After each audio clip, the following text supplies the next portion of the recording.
Je vais voir avec vous comment on peut démarrer un ouvrage avec un ourlet replié.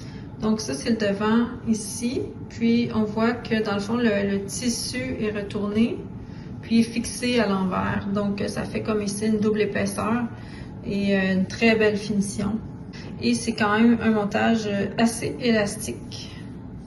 Je vais vous montrer comment je vais procéder pour faire un ourlet replié. Pour commencer, il faut faire un montage provisoire. Là, je suis un patron où est-ce que je devais aller sélectionner les aiguilles 49 à gauche, 49 à droite. Pour mon montage provisoire, moi, je vais le faire celui qui utilise le peigne pour les montages. Donc, j'ai sélectionné mes aiguilles, mais à moitié parce que je suis allée repousser une sur deux avec mon peigne avec les dents 1-1.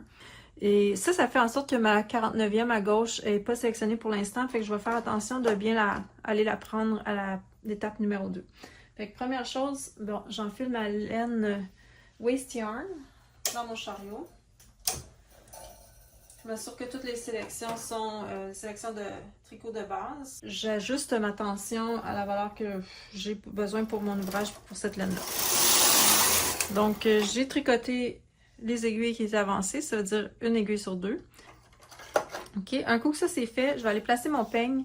Là, ça va être important que le peigne, on n'aille pas attraper notre fil qui travaille, le fil qui est relié au chariot avec le peigne, on veut pas ça. Donc, je l'avance un petit peu. Le peigne peut être placé avec les dents devant moi ou face à la machine, c'est pas grave. Bon, je l'installe comme ça. Puis, je m'assure juste que j'ai été prendre toutes mes boucles. Mais là, vous voyez, j'ai pris mon fil dedans, je veux pas. Donc là, c'est correct. Il part de ma dernière aiguille qui avait tricoté. J'avance les aiguilles qui me manquaient, là, qui n'étaient pas en action, y compris la 49e ici à gauche que j'avais repoussée avec mon peigne 1-1. Maintenant, ça va bien de moins 49 à 49 comme je voulais. Je vais mettre mes poids, j'allais oublier. Pour cette largeur-là, je vais en prendre 3. Et puis, je tricote un deuxième rang. Oups, mon fil était pris. OK. Fait que là, j'ai toutes mes aiguilles qui ont été mises en action. À partir de là, je vais tricoter pour le ourlet. Je vais faire au moins une bonne dizaine de rangs. Si votre laine est très glissante, j'en ferai peut-être même 15 là, parce qu'on va être sûr que ça ne se défera pas jusqu'au moment où on a besoin de le défaire. Donc, j'y vais avec mes 10 rangs. Bon, là, je vais commencer avec ma laine principale. Fait que je vais couper la laine Waste Yarn. J'ai pas besoin de ce fil-là pour le moment. Donc, je sors le fil du chariot, j'ouvre la petite porte ici. Je me rapproche un peu. Et là, je vais aller insérer mon fil. Ici, c'est le fil vert que je vais utiliser.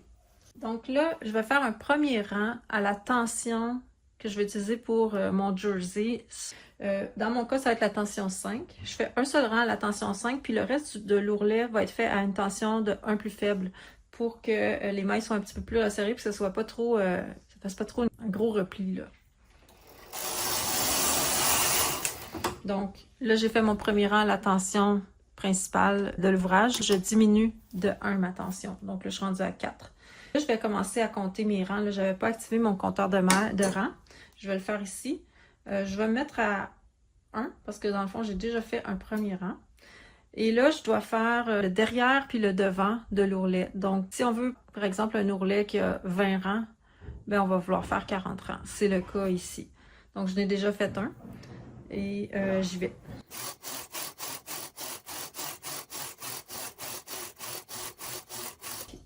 Mon patron me dit de mettre mon compteur de mailles au rang 0 au moment où je commence le devant de l'ouvrage. Donc ici, c'est où est-ce que l'ourlet va se replier.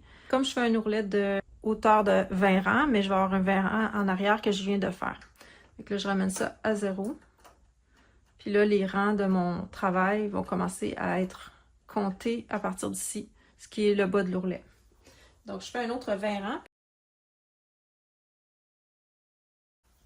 Là, tout de suite, je vais augmenter, pour ne pas oublier, ma tension à la tension de l'ouvrage là qui est 5. Maintenant, je dois aller chercher les premières mailles de mon travail, puis les rabattre pour les doubler sur les aiguilles, là, les mailles. Donc, ça va replier l'ourlet. C'est là que ça peut être embêtant. Premièrement, on va enlever nos poids, on va les remettre quand on va commencer à tricoter. Je vais enlever aussi mon peigne. Et puis là, on va prendre notre outil de transfert avec un bout simple. En fait, là, ce que je vais faire, c'est que je vais partir du bout où est-ce que le fil a commencé, là, le fil de mon ouvrage. Là, il faut que j'aille prendre les mailles vertes, OK? Fait que mon fil vert commence ici. C'est plus facile de voir à quelle maille je dois commencer de ce côté-là. Okay. Donc, ici, la première maille qu'on va prendre, c'est, vous voyez, mon fil vert qui est mon bon fil, juste à côté. La petite bosse avec ce fil-là. Je vais aller la fixer à la première aiguille.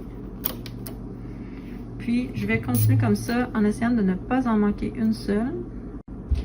Les premières sont plus difficiles. Sont comme un peu plus tendues. Je sors l'aiguille à chaque fois là, pour bien voir là, que je les ai toutes faites. Je m'assure aussi de ne pas manquer une petite bosse parce que sinon, il faut revenir puis refaire. Puis ça, c'est plate. Mais supposons là, que je me rends compte que cette aiguille-là, j'ai pas pris la bonne. Je peux juste aller débarquer ça ici. Mais attention, le fil qui est toujours sur l'aiguille, lui, si je tire trop l'aiguille, il va débarquer. Je peux toujours le replacer là, comme ceci. Et là, n'oubliez pas qu'il n'y a pas de tension présentement sur votre ouvrage. Donc, il faut peut-être de temps en temps le retirer vers le bas là, pour que ça ne bouge pas. Donc, on continue. Je vous montre quand j'arrive à l'autre bout. Donc, quand on arrive au bout, on a toujours l'impression que notre tissu n'est pas assez long, qu'on n'a pas assez de mailles, on a manqué notre coup. Mais finalement, vous allez voir que c'est parce que les deux mailles de la fin sont vraiment un peu cachées sur le côté. Donc, il m'en reste deux à prélever. L'avant-dernière est assez visible, c'est celle-ci. Mais la dernière est vraiment quasiment sur le côté, là. Donc, je dois fouiller un peu. Je cherche une... c'est pas très visible, là, mais une boucle qui est transversale, là, dans la même direction presque que les autres. Bon, j'ai eu de la misère à la voir parce que la caméra est un petit peu dans le chemin. Mais voilà, je l'ai attrapé. J'appuie bien mon travail contre le vent. Je vais reculer. On voit ce que je fais. À partir de là, il ne faut pas oublier qu'il n'y avait plus de poids ici. Donc, on va aller accrocher. Je vais prendre mon peigne, mais ça peut être des poids griffes aussi. C'est important d'essayer d'attraper un peu dans le tissu, là, pas juste dans la bande de waste yarn. En fait, je vais même ajouter les poids griffes à mon peigne, parce qu'il n'est pas très lourd. Puis là, on n'oublie pas, il fallait remettre notre tension à la tension de l'ouvrage.